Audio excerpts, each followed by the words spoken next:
righty, welcome back. My next guest is one of the few producers who's as well known as the stars of his shows. He's given us shows like All in the Family, Maude, The Jeffersons, Sanford and Son, Good Times, many others.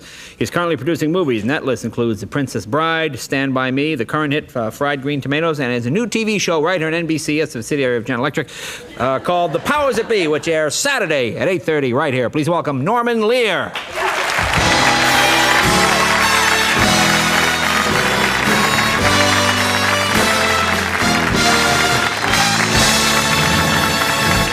I must say, that's the phoniest toupee I've seen in years. It's really not a toupee. I just didn't want anybody to know the true condition. Oh, no. It's very distinguished. You could do the Players Club ads. I'll do it. Now, this is quite a list of credits here. How do you remain humble here? Look at all this stuff there. How do you remain humble? Oh, sure, look at all this list of stuff here. You grow up in Connecticut. You have my parents. Oh, yeah? Yes, Connecticut. Some folks in Connecticut? Yeah, and you have my mother. My mother... rather than describe, I'll tell you exactly who she is. In one quick anecdote, I was told one Sunday morning that I was being inducted into the Television Hall of Fame. The people I was being inducted with included William Paley and David Sarnoff and Lucille Ball and Milton Berle and Patty Chayefsky, and I call my mother, excited, have to tell my mother. So I said, Mother, I just got this telephone call. I'm not even supposed to know it. A friend wanted me to hear it. But they're starting a Television Hall of Fame, and they're inducting me, and with Paley and Sarnoff and Lucille Ball and Milton Berle. She said, listen, if that's what they want to do, who am I to say? I know, you're never a star in your own home, I get this, it's the same thing, it's the same thing. You got the same mother? Oh, yeah, when I got this job, my mother said, oh, can't you go on another network? I'm going to miss Johnny. I said, Ma, he's retiring. He's not, you never make it else? with your mother, or you struggle for a lifetime. Yeah. I was 60 years old, maybe 59 years old. My mother is in New York. She's coming out to California. And she's coming out with me to spend some time. I happen to be in New York at the same time. She's in a wheelchair. She's in wonderful shape, but she needs the chair. And I wheel her up onto the plane, get her on the plane. And she's telling me, as I'm wheeling her, that she's got some new drops for her eyes. And she has to take them intermittently. Every once in a while, she has to take a drop. And we sit down. She's at the aisle, so she can get up quickly if she needs to. And I'm at the bulkhead, and a stranger, we're up in the air, we're about 20 minutes, and a strange guy is walking down the aisle. She pulls him by the shirt sleeve, and she's looking into her purse, and she takes out the eye drops, and she says, pardon me, sir, she says, I need an eye drop in this eye, and I wonder if you'd be good enough to... So the guy's a nice man. He takes out the eye drop, he puts it in her eye, and he moves on, and I'm sitting there. And I said, Mother, why did you ask a stranger to put an eye drop in your eye? And she said, well, you have to be very careful. So I said, but I'm 59 years old. I can be careful. I know how to do that. She said, well, you have to be very patient. I said, Mother. She said, look at that. That's some patience.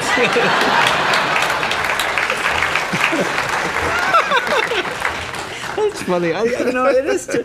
My mother's also the only person that ever told the flight attendant that the meal was delicious. It was so good. My mother told the flight everything was delicious, but first thing she said when we get on a plane or any place together is, you know who this is? Yeah. Huh? You know who this is? Mother, please, please, please. Then the people go, no, who is it? And now you look like an idiot. I had a father who was the same guy, the same way. When I was a kid, he took me in for my first haircut. It was obviously a long time ago, and it was quite a job, yeah. One of those long barbershops, right. 8 barbers lined up in a row, very narrow. My father opens the door, I'm at his knee, and he says, here's Norman. Before, here's Johnny. Yeah. He says, here's Norman. And I'm begging him, don't do this. Don't announce me this way. I'm 4 or 5 years old, but here's Norman. Now, you started out as a comedy writer also, right? I still write. No, I don't mean that way. I mean writing Yeah. gags. I don't mean writing sitcoms. Oh, yeah. No, I mean writing jokes. I mean, I know Writing you're a writer, jokes, obviously. writing stand-up. Did you write stand-up for anybody, any of the famous I comedians? wrote, Ed Simmons and I were partners, and we wrote something for, the first thing we wrote and sold for more than $40 or $35. We had an idea one day for Danny Thomas, and Thomas, we knew was with the William Morris office. So I called the William Morris office as fast as I could talk. There was no way we alone could get his number, find out how the hell to reach him. So I called it, I got a secretary on the phone as fast as I could talk. I said, this is Norman Lear. I'm at the airport now. I've been out here for 3 days. I'm with the New York Times. I've been talking to Danny Thomas, doing a big story. I'm going to file it as soon as I get to New York, and I'm going to be writing it on the airplane. I have 2 questions to ask him, and some nervous person gave me his phone number. Oh, that's pretty good. So I called him at home and said, introduced myself. He loved the way we got to him.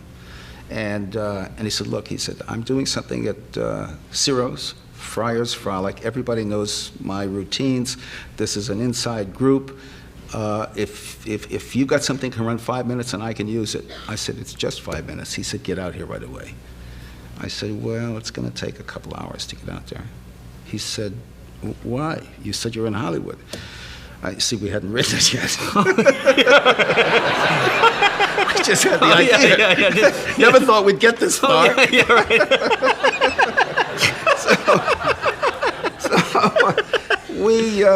We sailed out to, anyway, sold it to him. Paid $500, said he'd give me another $1,000 if it worked. Used it for 11 years after that. Boy, that's pretty and good. Gave the $1,000 many times to St. Jude. Oh, yeah. Well, he was always a good guy. He was a terrific guy. Let me ask you about the new show now. It's this kind of thing I like. It's about a goofy politician there. We have a clip. Does it need some setup? Well, you just have to think. We view him as just your typical empty suit politician. We see a lot of them these days. Hard to imagine, huh? And it speaks for itself. All right, let's take a look. I thought I was watching the news for a minute. Norman Lear, be right back right after this.